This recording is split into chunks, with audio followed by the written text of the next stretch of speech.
Nilishindwa kumwamsha kwa sababu usiku wa kuamkia jana hawakulala, si ndivyo?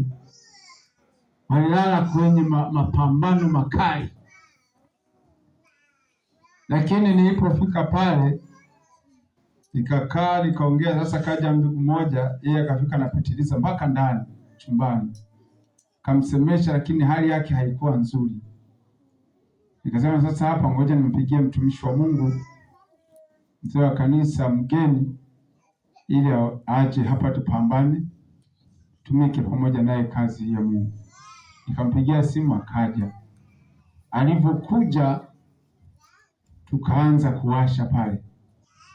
Kwanza nilimpa sala ya toba, baada ya kumpa sala ya toba tukaanza kuwasha.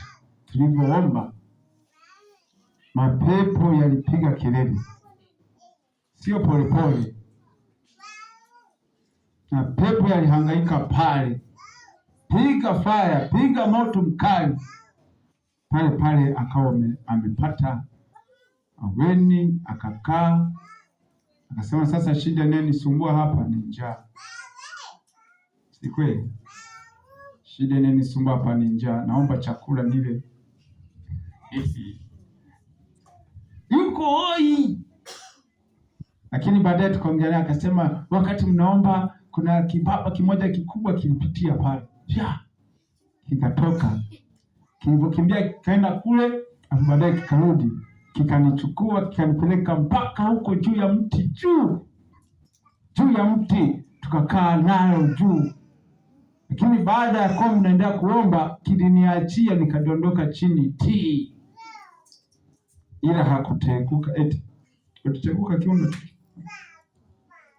Bwana Yesu asifiwe sana. Bwana Yesu asifiwe. Baadaye akasema bado nasikia kitu kwa mbali kinakonga ta. Tukaendelea kuwasha moto. Nilipiga simu asubuhi, ilikuwa niende kule, lakini nikaona amna sababu, nikaja kuwepo hapa kanisani, nikalala kanisani na watoto wa Sunday school. Lakini nilipiga simu asubuhi, nampigia yule binti, anasema kijana ilala vizuri. Bwana Yesu asifiwe sana. Akaingiwa na hofu ya kuja kanisani, nikasema ukiacha kuja kanisani ndio sasa yatazidi. Fanya haraka, njoo taratibu kanisani, alafu hayo yote yaliyobakia tunamalizia kanisani. Namshukuru Mungu, nimeona amekaa hapo, lakini dada yake nimemwona akiwa amemshika hapa, anaomba akiwa amemshika.